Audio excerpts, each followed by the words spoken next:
الحمد لله نحمده ونستعينه ونستغفره ونؤمن به ونتوكل عليه ونعوذ بالله من شرور أنفسنا ومن سيئات أعمالنا من يهدي الله فلا مضل له ومن يضلل فلا هادي له ونشهد أن لا إله إلا الله وحده لا شريك له وأشهد أن محمدًا عبده ورسوله الذي أرسله بالحق بشيرا ونذيرا وداعيا إلى الله بإذنه سراجا وقمرا منيرا أما بعد فقد قال الله تعالى في كلامه المجيد وفي فرقانه الحميد أعوذ بالله من الشيطان الرجيم يا أيها الذين آمنوا كتب عليكم الصيام كما كتب على الذين من قبلكم لعلكم تتقون قال الله تعالى إلى موضع آخر يا أيها الذين آمنوا ادخلوا في السلم كافة ولا تتبعوا خطوات الشيطان إنه لكم عدو مبين إلى الآخر الآية حمد باري تعالى যাবতীয় সুখ্যাত তারিফ সে মহান শাহানশাহ রাজাদিরাজ আল্লাহ রাব্বুল আলামিনের দরবার ইলাহিতে জানাই, যারা শেষ কিফা মেহেরবানিতে যে আল্লাহ রাব্বুল আলামিন আমাদেরকে রমজানের প্রায় শেষ জুমাতে সাপ্তাহিক ঈদের দিন পবিত্র জুমার দিনে আমাদেরকে মসজিদে একত্রিত করেছেন। কোরআন ও সহিহ সুন্নাহ ভিত্তিক খুতবা পাঠ করা এবং শ্রবণ করার সুযোগ ও তৌফিক আল্লাহ রাব্বুল আলামিন আমাদেরকে দান করলেন। সে মহান মুনিব, মহান স্রষ্টা, রাজাধিরাজ আল্লাহ রাব্বুল আলামিনের দরবার ইলাহিতে জানাই হাজারবার লাখবার কোটিবার সিজদায়ে শুকর। সকলে জবান খুলে সমোচ্চ স্বরে আওয়াজ দিয়ে বলি আলহামদুলিল্লাহ।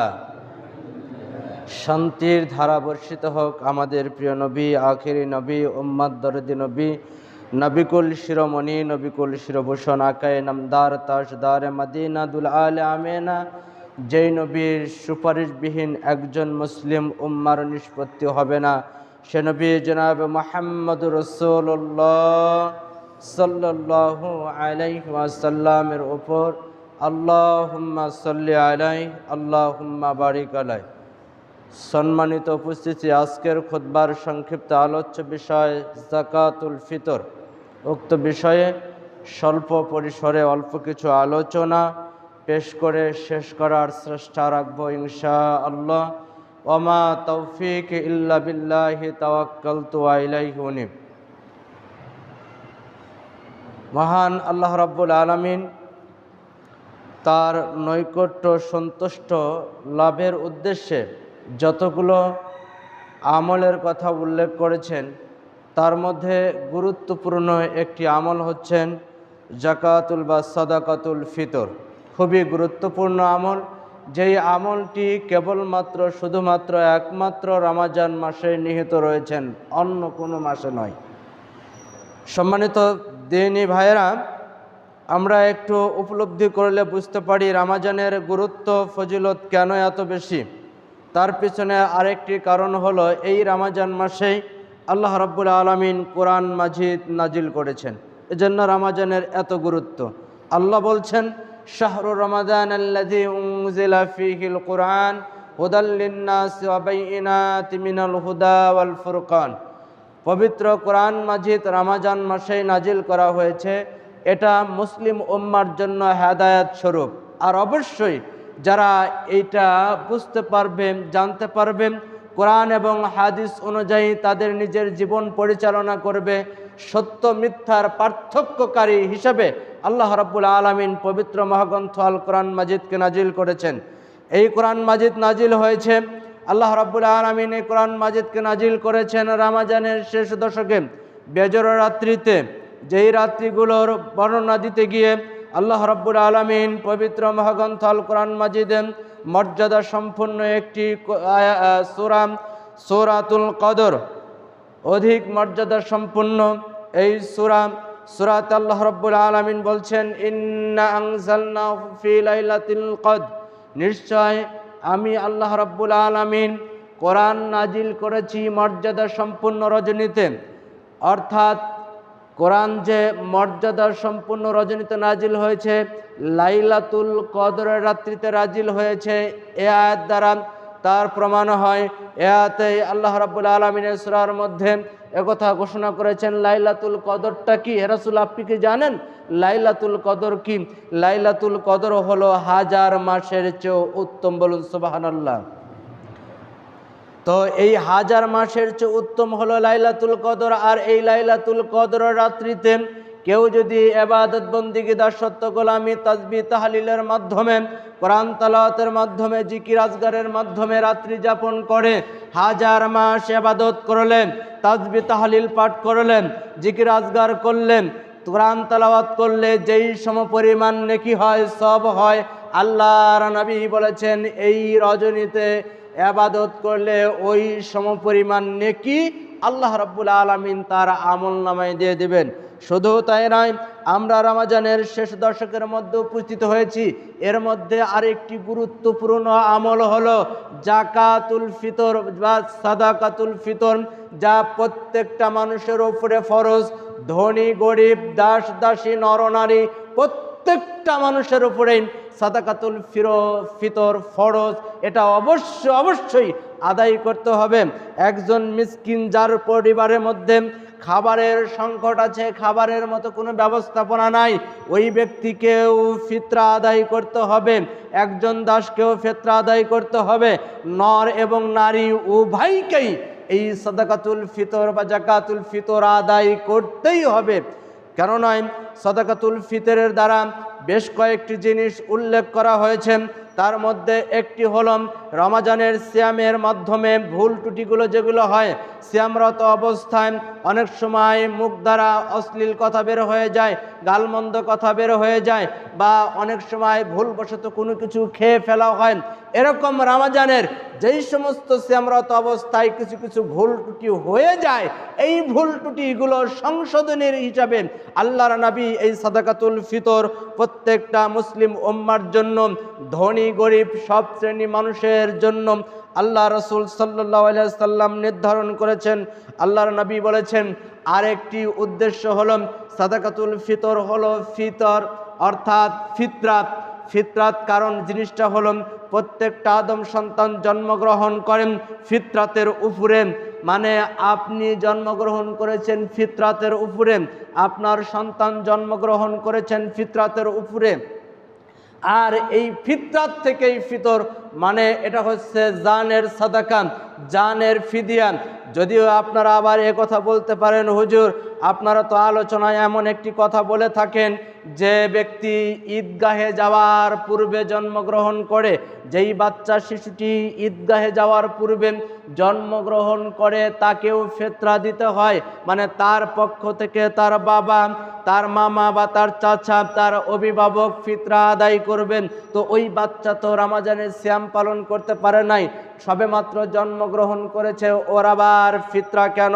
কারণ হলো এটা হচ্ছে জানের ফিতরা, জানের সাদাকা, এই জন্য ফিতরা আদায় করতে হবে। একজন মানুষ বার্ধক্যপূর্ণ হওয়ার কারণে, বয়স বেশি হয়ে যাওয়ার কারণে রমজানের সিয়াম পালন করা ওই ব্যক্তির পক্ষে সম্ভব নয়, অথচ ওই ব্যক্তিকেও ফিতরা দিতে হয়। তার পেছনের একটাই মাত্র কারণ, ওরও জানের সাদাকা, ফিদিয়া স্বরূপ এই ফিতরা দিবে। ধনী মানুষ গরিবদেরকে দিবে এমনটা নয়, প্রত্যেকটা মানুষ ফিতরা এক জায়গায় জমা করবেন, এক জায়গায় গচ্ছিত করবেন, জমা করবেন। এরপরে সেখান থেকে আপনার ধনীদের মধ্য থেকে ফকির মিসকিন যারা থাকবেন, বা সূরা তাওবার 60 নম্বর আয়াতে যে 8টি খাত উল্লেখ করা হয়েছে, এই 8টি খাতের মধ্যে বন্টন করতে হবে।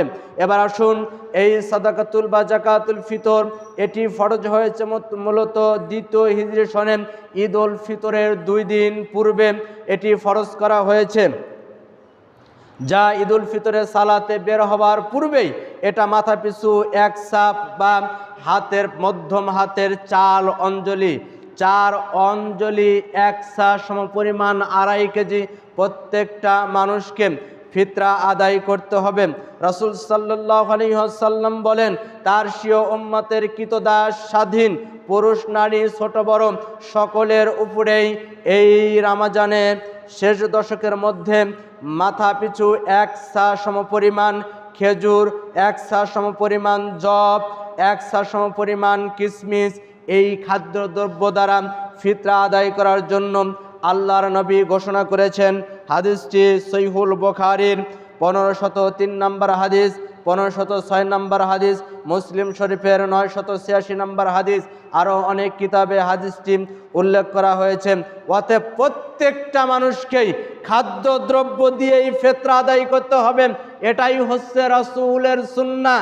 এখানে কোনো নিজস্ব মস্তিষ্ক মতামত চলবে না, নিজস্ব কোনো বক্তব্য চলবে না, নিজস্ব কোনো অভিমত চলবে না। ইসলাম পরিপূর্ণ জীবন ব্যবস্থা, ইসলাম পরিপূর্ণ দিন। অতএব আপনাকে ইসলাম অনুযায়ী আপনার জীবন পরিচালনা করতে হবে। ইসলামের মধ্যে কারচুপি করা, কম বেশি করার কোনো সুযোগ নাই, যেহেতু আল্লাহর নবী বিশ্ব নবী রাহমাতুল লিল আলামিন ঘোষণা করে দিয়েছেন, আল ইয়াউমু আকমালতু লাকুম দীনাকুম, আজ থেকে দিনটাকে পরিপূর্ণ করা হলো।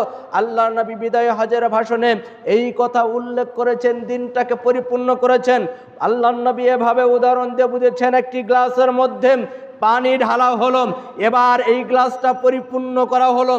পানি ঢালার পরে গ্লাসটা পরিপূর্ণ হওয়ার পরে আবার যদি সেই গ্লাসের মধ্যে পানি দেওয়া যায়, তাহলে বলুন তো পানি থাকবে না পড়ে যাবে?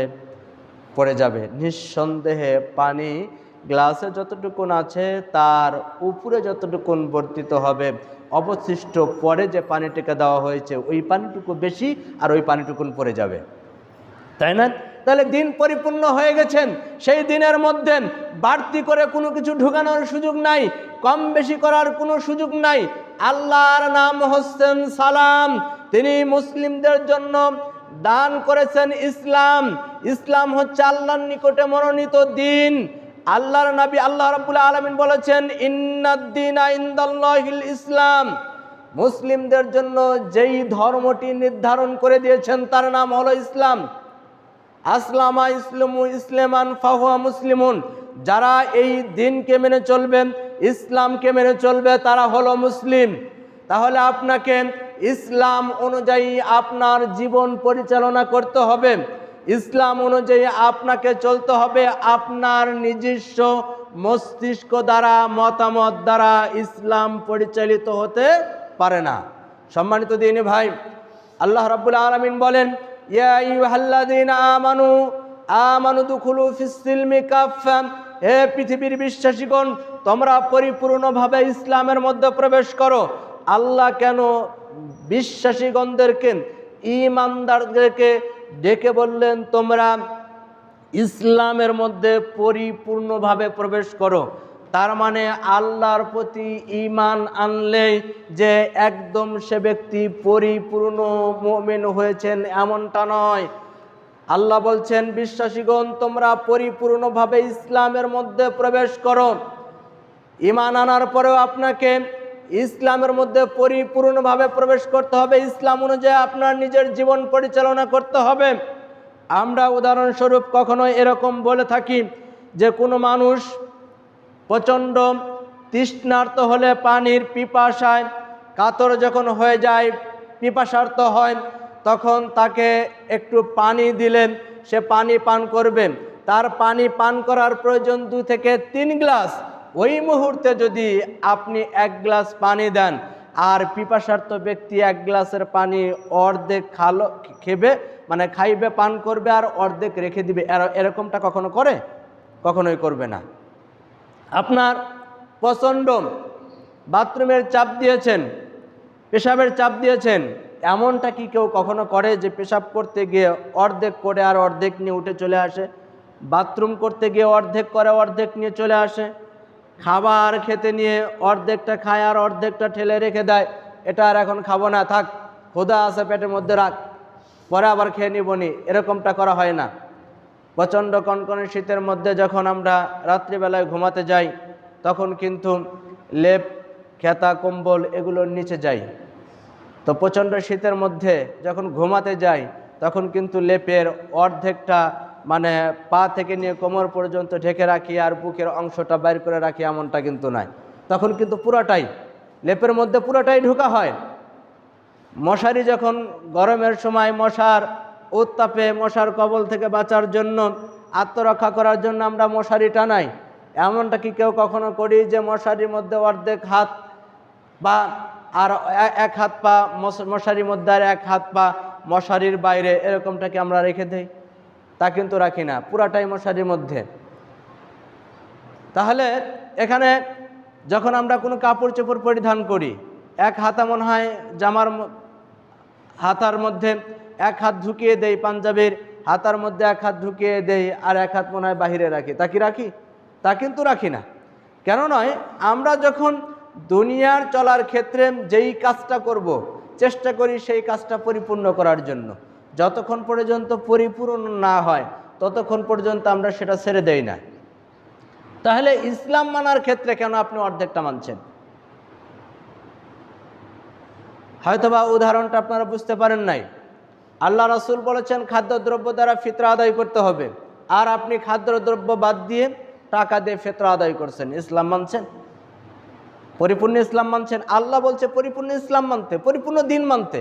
যেমন রাসূল সাল্লাল্লাহু আলাইহি ওয়াসাল্লাম যেমনটা নির্দেশ দিয়েছেন, আমাদেরকে ওইভাবে অনুরূপী ওই নির্দেশ অনুপাতে আমাদের জীবন পরিচালনা করতে হবে, একটুকু কম বেশি করার সুযোগ নাই। আল্লাহ রাব্বুল আলামিন সূরা হাশরের 7 নম্বর আয়াতে বলেন, ওমা আতাকুমুর রাসূল, তোমাদের রাসূল তোমাদেরকে যা দিয়েছেন ফাখুজু, সেটা তোমরা গ্রহণ করে নাও। ওমা নাহাকুম আনহু ফান্তাহুন, এবং যা থেকে বিরত থাকতে বলেছেন তোমরা তা থেকে বিরত থাকো। সম্মানিত দিনী ভাই, আল্লাহ রাসূল যেটা নির্দেশ দিয়েছেন সেটা প্রত্যেক মুসলিম উম্মার জন্য মানা জরুরি। যেটা থেকে বিরত থাকতে বলেছেন সেখান থেকে বিরত থাকা প্রত্যেক মানুষের জন্য কর্তব্য। আজকের জুমার খুতবায় এখন আপনি বক্তব্য শোনার পরে যদি মনে করেন হুজুর আপনি লেখাপড়া করেছেন, আপনি পড়াশোনা করেছেন, জাকাতুল ফিতর ব্যাপারে আপনি আলোচনা করলেন, ওটা আপনি মানেন গা, আমার মানার দরকার নাই, আপনার মধ্যেই ওটা সীমাবদ্ধ থাক। বা আপনিও শুনলেন কিন্তু মানলেন না, তা হবে না। আল্লাহ রাব্বুল আলামিন সে কথাও কোরআন মাজিদের মধ্যে বলেছেন, ওয়াকালু সামি'না ওয়া আতা'না, শুনো এবং মানো। আপনাকে শুনতে হবে গভীর মনোযোগ সহকারে এবং আপনাকে তদ অনুযায়ী আমল করতে হবে। এটা শুধু হুজুরের মধ্যে সীমাবদ্ধ থাকলে হবে না, প্রত্যেকটা মানুষকে মেনে নিতে হবে। কিন্তু আমরা মানার ক্ষেত্রে খুবই গাফেল, মানার ক্ষেত্রে খুবই পিছুপা হয়ে আছি, মানতে চাই না। একটা কথা যদি আমরা অনেক সময় বলে থাকি, সেটা বলে যে আমরাও কিছু জানি, শুধু আপনি জানেন যে এমনটা না, এরকম কথা আমরা অনেক সময় বলে থাকি। তাই বলে কি ফিতরা আপনার টাকা দিয়ে ফিতরা আদায় করলে ফিতরা হবে না? খাদ্যদ্রব্য দিয়ে ফিতরা আদায় করতে হবে, টাকা দিয়ে দিলে ফিতরা হবে না? এরকম কথা আমরা অনেক সময় বলি। আবার এ কথাও বলি যে আপনার টাকা দিয়ে ফিতরা দিলেও হবে, খাদ্যদ্রব্য দিয়ে দিলেও হবে, দিলেই হবে। একটা গল্পর কথা মনে পড়ে গেল। আপনাদের যমুনা নদীর ওই চরে আপনাদের এই পারের একজন লোক মাঠের মধ্যে,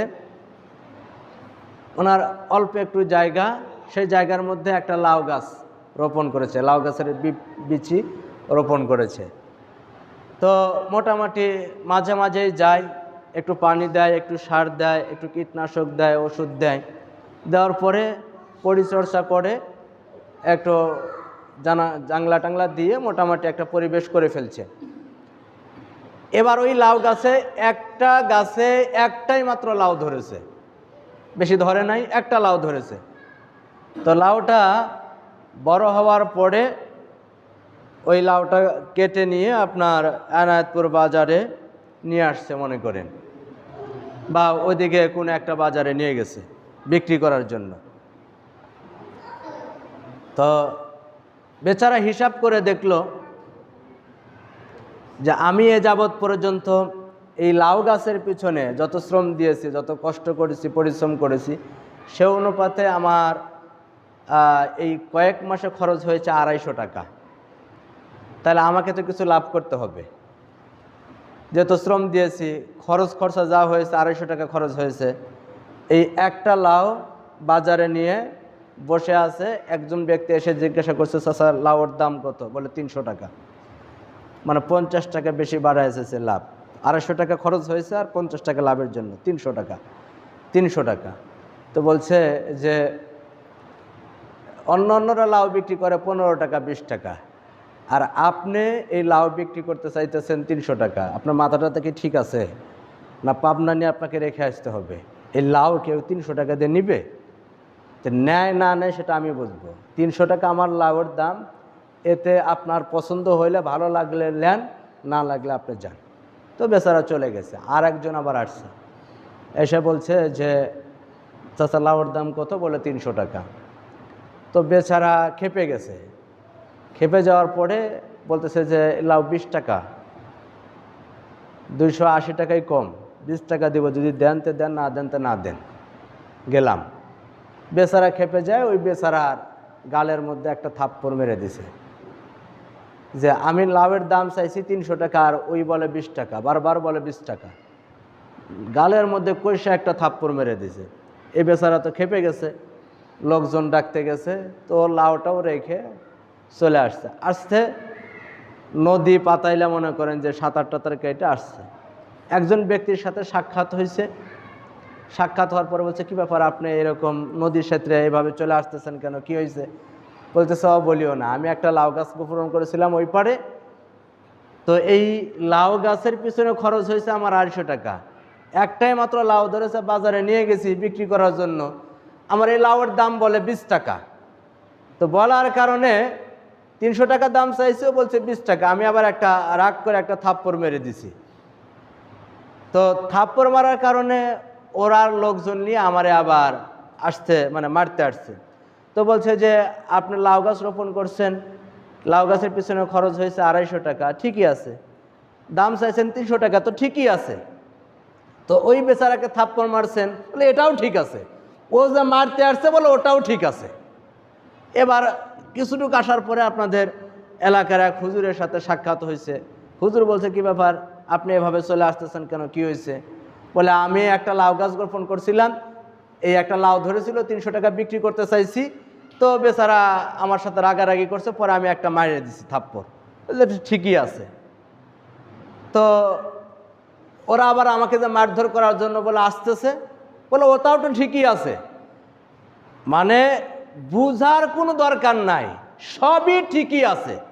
অবস্থাটা হয়েছে আমাদের সমাজে এরকম, লাউয়ের দাম 300 টাকা, এটাও ঠিক আছে, থাপ্পড় মারি দিচ্ছে ওটাও ঠিক আছে, ওরা যে মারতে আসতেছে এটাও ঠিক আছে। তবে বিবেক বুদ্ধি দিয়ে কিছু বোঝার দরকার আছে। আপনি যে বলবেন যে আপনারটাও ঠিক আমারটাও ঠিক, এটা কখনো ঠিক নয়। তার কারণ হলো অবশ্যই একটা ঠিক হবে আর একটা ভুল হবে, দুটা কখনো ঠিক হয় না।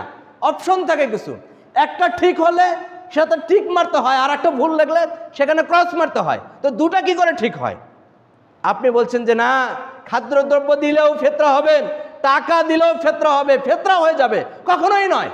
তাই যদি হয়, মনে করেন আমাদের এই বাংলাদেশ সারা পৃথিবীর মধ্যে শতকরা 95% বা 80-85% মুসলিমের দেশ বাংলাদেশ। এই বাংলাদেশ থেকে অনেক টাকা খরচ করেন, 4.5 থেকে 5 লক্ষ টাকা খরচ করে হজ করতে হয়। আমরা যদি চিন্তা ভাবনা করি যে না, এই 5 লক্ষ টাকা খরচ করে আর মক্কায় যাব না, হজ করার উদ্দেশ্যে বাইতুল মুকাররম মসজিদটাকে আমরা কাবাঘর বানায় নিলাম, পাশে একটা বিশাল ময়দানকে আরাফার ময়দান ধরে নিলাম, বানায় দিলাম, পাশে আর একটা জায়গায় একটা সাফা মারোয়া করে নিলাম, একটা মিনার করে নিলাম, একটা মুজদালিফা করে নিলাম, সব কিছু কাবা ঘরে যা যা আছে সমস্ত কিছু আমরা বাংলাদেশের বুকে এগুলা সব কিছু তৈরি করে নিলাম। কোনো এক সময় যা ইরান করেছিল, হাজার আসওয়াদ কালো পাথর চুরি করে নিয়ে গেছিল, আপনারা এই ইতিহাস জানেন, ওগুলো অধিকার যাচ্ছে না। সম্মানিত দিনী ভাই, এরকম আমরা যদি একটা পরিকল্পনা করেন এই বাংলাদেশের বুকে ঢাকার মাটিতে গিয়ে সবাই মনে করেন যে 2000-3000 টাকার মধ্যে যায় হজ করে আসি, এই হজ কি আল্লাহ দরবারে কবুল হবে? কেন হবে না? ওখানে যা যা আছে এখানেও তাই, কোনো কিছুই কমতি রাখবো না, হুবহুব যেরকম যা থাকবে তাই করব। আন্তর্জাতিক মানের একটা ইমাম নিয়ে আসবো আমরা খুতবার জন্য, নামাজের জন্য, সমস্যা কি? তো এখানে করব। স্থানকাল পাত্রভেদে যেখানে যেমন সেখানে তেমনটাই করতে হবে। হজ ওমরার জন্য আপনাকে মক্কা মুআজ্জামায় যেতে হবে। বাংলার জমিনে হজ করলে যেমন কবুল হবে না, খাদ্যদ্রব্যের পরিবর্তে টাকা দিয়ে ফিতরা আদায় করলেও ফিতরা হবে না, মাথায় রাখতে হবে। আপনি যদি চিন্তা ভাবনা করেন যে হজ করতে হুজুর 5-6 লক্ষ টাকা লাগে, যাওয়া আসাও কষ্ট, শারীরিক শক্তিরও প্রয়োজন, সবই তো ঠিকই আছে, ওই টাকাটা আমি ফকির মিসকিনের মধ্যে দান করে দিলাম, তাহলে কি আমার হজের নেকি হবে? না, হবে না। কেন হবে না? তার কারণ হজ আপনার জন্য ফরজ। যখন আপনার উপরে হজ ফরজ হয়ে গেছে, তখন আপনাকে ফরজিয়াত আদায় করার জন্য যেভাবে ইসলাম বলেছে, যেভাবে বিশ্বনবী বলেছেন, সেইভাবেই আপনাকে আদায় করতে হবে। নিজস্ব মন গড়া যুক্তি দিয়ে কখনো ইসলাম চলে না।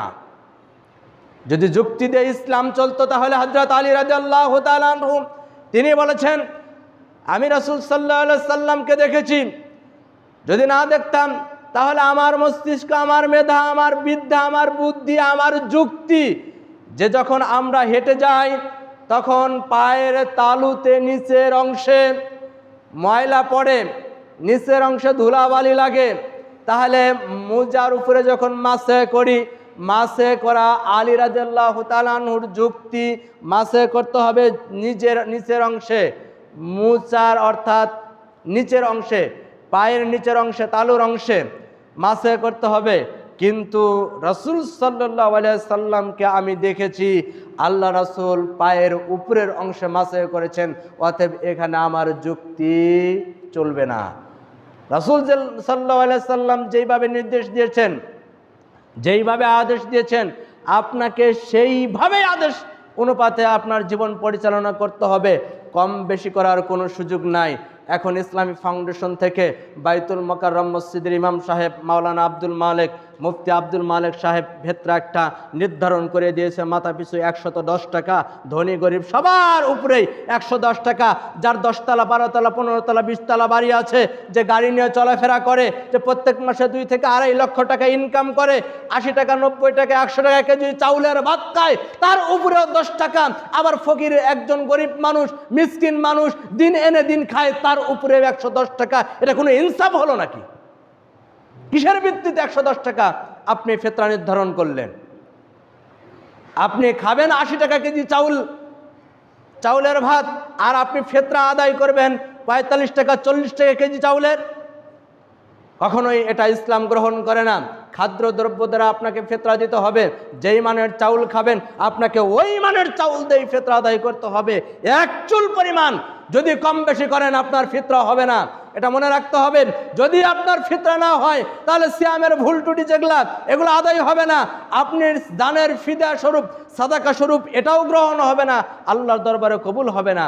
অতএব রাসূল সাল্লাল্লাহু আলাইহি সাল্লাম যেইভাবে আপনাকে আদায় করতে বলেছেন ওইভাবেই আদায় করতে হবে, এখানে যুক্তি চলবে না। যদি যুক্তিই চলে তাহলে যুক্তির দিক দিয়ে ইবলিস ফার্স্টে ছিল, তার যুক্তি খারাপ ছিল না, কিন্তু ইবলিস যুক্তি দিয়ে টিকতে পারে নাই। অতএব ইসলাম যুক্তি দিয়ে টিকে না। আল্লাহ রাব্বুল আলামিন সমস্ত ফেরেশতাদেরকে তার গুণবাচক নাম এবং সমস্ত সৃষ্টিকুলের নাম যখন বললেন, এগুলোর নাম বলুন, ফেরেশতারা কেউ বলতে পারলেন না। আল্লাহ রাব্বুল আলামিন আদম আলাইহিস সালামকে এগুলো আগেই শিক্ষা দিয়েছেন। এবার আদম আলাইহিস সালামকে বললেন, তুমি বলো তো দেখি সমস্ত সৃষ্টিকুলের নাম এবং আল্লাহ রাব্বুল আলামিনের গুণবাচক নাম সবগুলো কিছু বলে দাও দেখি। এবার আল্লাহ রাব্বুল আলামিনের নির্দেশে আদম আলাইহিস সালাম যখন সব কিছু পাই করে একদম পটপট করে বলে দিচ্ছেন, তখন আল্লাহ রাব্বুল আলামিন ফেরেশতাদেরকে বলছেন, আচ্ছা তোমাদের দুই গ্রুপকে প্রশ্ন করেছি, আদম আলাইহিস সালামকে প্রশ্ন করলাম আবার ওইদিকে ফেরেশতাদেরকেও প্রশ্ন করলাম, তাহলে এই পরীক্ষায় তোমরা উত্তর দিতে পারলা না, প্রশ্নের জবাব তোমরা দিতে পারলা না, আদম আলাইহিস সালাম পারলো, বলো তো ফার্স্টে কে হয়েছে? বলে আদম আলাইহিস সালাম হয়েছে। তাহলে মান মর্যাদার দিক দিয়ে আগে আছে কেন? বলে আদম আলাইহিস সালাম। তাহলে তাই যদি হয় তোমরা সকলেই মিলে আদমকে সিজদা করো। সমস্ত ফেরেশতারা আদম আলাইহিস সালামকে সিজদা করলেন। আল্লাহ বলছেন ওয়াইজ কুলনা লিল মালাইকাতি ইসজুদু লি আদামা ফাসাজাদু। সমস্ত ফেরেশতাদেরকে আল্লাহ রাব্বুল আলামিন ডেকে বললেন তোমরা আদম আলাইহিস সালামকে সিজদা করো। ফাসাজাদু, সবাই সিজদা করলো, ইল্লা ইবলিসা, ইবলিস ব্যতীত। আবা ওয়াস্তাকবারা, তিনি মুখ ফিরিয়ে নিলেন।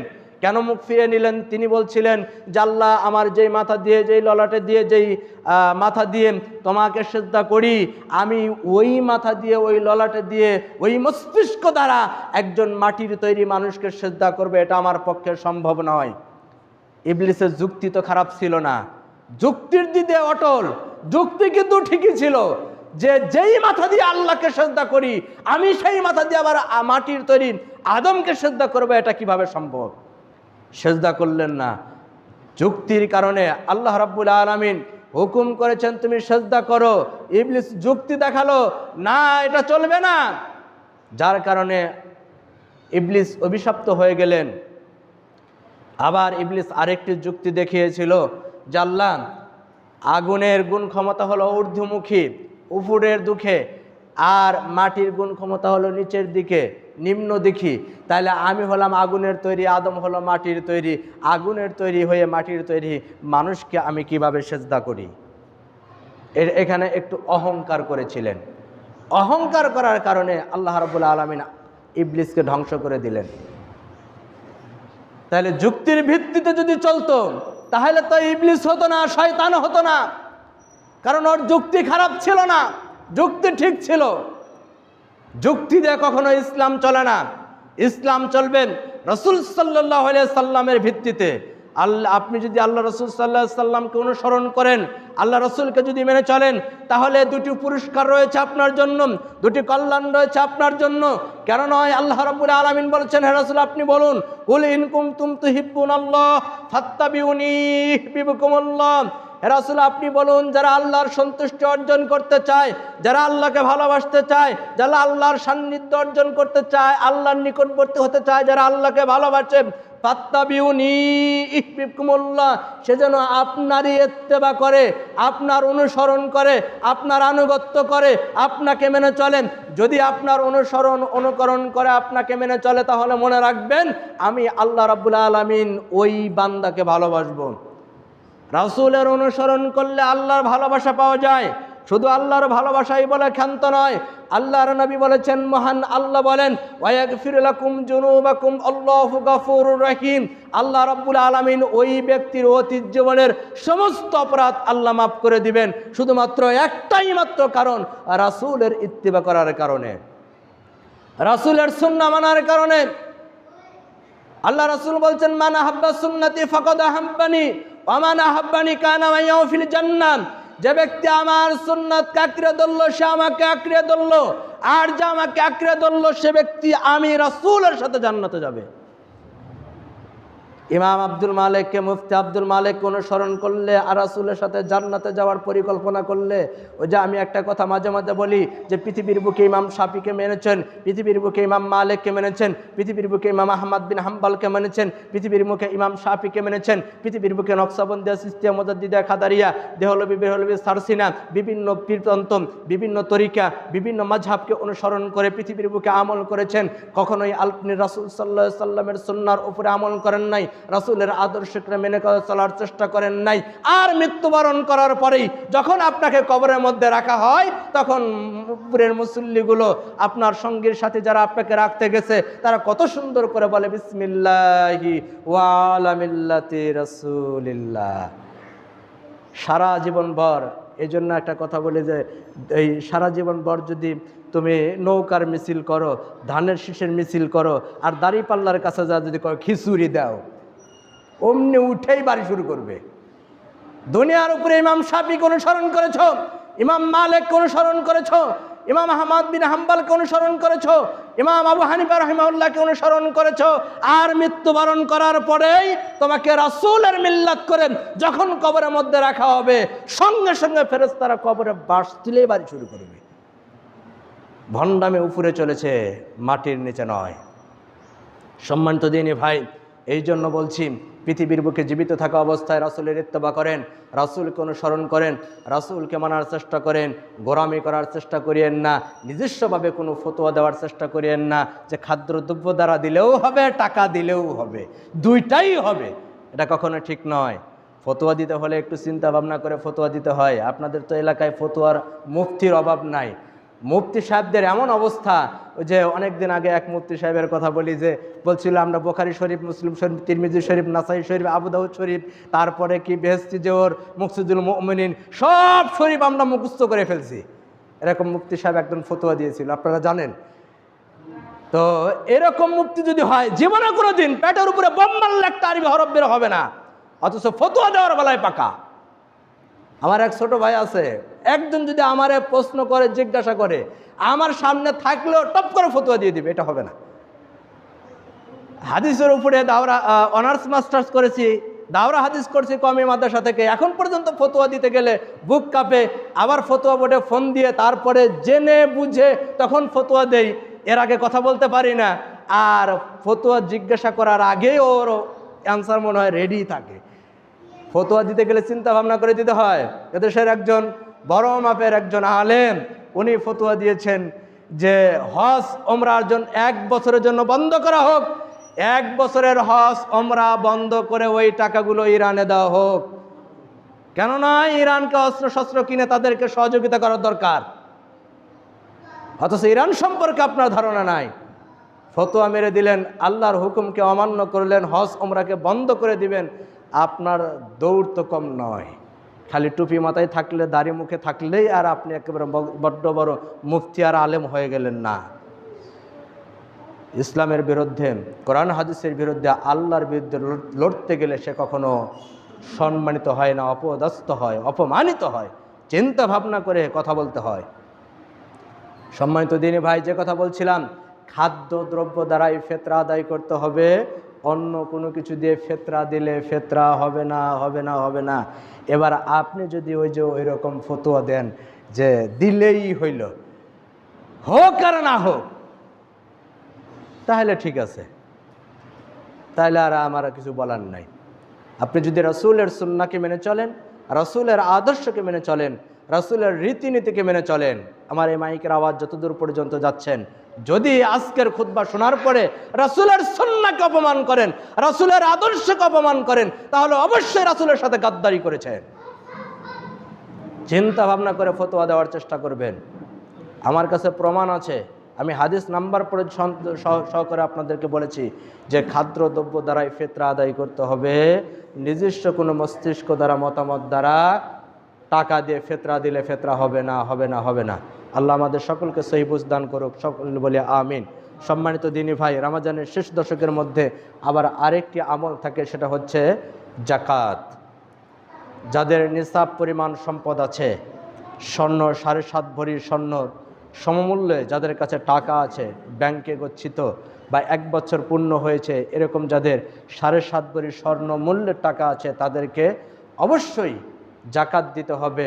শতকরা 2.5 টাকা, হাজারে 250 টাকা, 2,500 টাকা, এটা মাত্র লাখে 2,500, শতকে 2.5 টাকা, হাজারে 25 টাকা, এই হিসাব অনুপাতে যাকাত দিতে হবে। মাথায় রাখবেন, যদি 7.5 ভরি স্বর্ণ মূল্যে অনুরূপ এত পরিমাণ টাকা আপনার 1 বছর গড়েছে, গচ্ছিত টাকা যদি থাকে, তাহলে যাকাত দিবেন, অবশ্যই দিতে হবে। আবু বকর রাদিয়াল্লাহু তাআলা আনহু একটি কথা বলেছেন, এই কথার পরিপ্রেক্ষিতে ওমর রাদিয়াল্লাহু তাআলা আনহু আবার জবাব দিয়েছেন। আবু বকর বলেছেন যে যারা সালাত আদায় করবে, যাকাত দিবে না, সালাত আদায় করে, যাকাতের নিসাব পরিমাণ সম্পদ আছে, অথচ যাকাত দিবে না, আমি তাদের সাথে যুদ্ধ করব, জিহাদ ঘোষণা করলাম, যুদ্ধ করব, হয় তাদের মারব, না হয় আমি মরব, তবু যুদ্ধ চালিয়ে যাব। আবু বকরের মতো এত নরম মনের সাহাবী পৃথিবীর ইতিহাসে আর দেখা যায় না। এত নরম মনের সাহাবী। কেউ যদি আবু বকরকে বকা দেয়, গালি দেয়, আবু বকর চুপ থেকে যায়। একটা হাদিস বলি, যদিও সময় একদম সংকীর্ণ। এক ইহুদি এসে আবু বকর রাদিয়াল্লাহু তাআলা আনহুকে আচ্ছা মতো বকছেন, বকার উপরেই আছেন, যেমন খুশি যা মনে চাচ্ছে বলছেন। আবু বকরকে গালমন্দ করতেছেন, আর রাসূল সাল্লাল্লাহু আলাইহি সাল্লামের পাশে আবু বকর বসে আছেন, আল্লাহ রাসূল পাশে বসে আছেন, ওমর পাশে বসে আছেন, সাহাবীরা পাশে বসে আছেন। ইহুদি এসে যখন আবু বকরকে গালমন্দ করতেছেন, সাহাবীদেরকে গালমন্দ করতেছেন, তখন রাসূল সাল্লাল্লাহু আলাইহি সাল্লাম মিটমিট করে হাসতেছেন। তো অনেকক্ষণ হলো বকা দেওয়ার পরে আবু বকর ওমর চিন্তা ভাবনা করলেন, কি ব্যাপার, ওই আমাদের গালি দেয়, আমাদের সম্পর্কে কটূক্তি করছে, কথা বলছেন, আর আল্লাহ রাসূল হাসতেছেন, এটা কেমন কথা? তখন আবু বকর প্রতি উত্তর করলেন। যখন ওর গালের জবাব দেওয়া শুরু করলেন, তখন আল্লাহ রাসূল সেখান থেকে উঠে চলে যাচ্ছেন। যখন উঠে চলে যাচ্ছেন, রওনা হয়েছেন, আশ্চর্য হয়ে গেলেন, কি ব্যাপার, রাসূল সাল্লাল্লাহু আলাইহি সাল্লাম উঠে চলে যাচ্ছেন, এতক্ষণ পর্যন্ত ও আমাদের বকা দিল, তাতে রাসূল সাল্লাল্লাহু আলাইহি সাল্লাম কিছু বললেন না, মিটমিট করে হাসতেছেন, আর একটা কথার প্রতি উত্তর করার সঙ্গে সঙ্গে আল্লাহ রাসূল এখান থেকে উঠে চলে যাচ্ছেন কেন? জিজ্ঞাসা করলেন, ইয়া রাসূলুল্লাহ, আপনি আমাদেরকে ক্ষমা করবেন, উঠে চলে যাচ্ছেন কেন, কি হয়েছে? ইহুদি আমাদেরকে বকা দিচ্ছিল, আপনি কিছু বললেন না, আর আমরা যখন প্রতি উত্তর করলাম আপনি উঠে চলে যাচ্ছেন।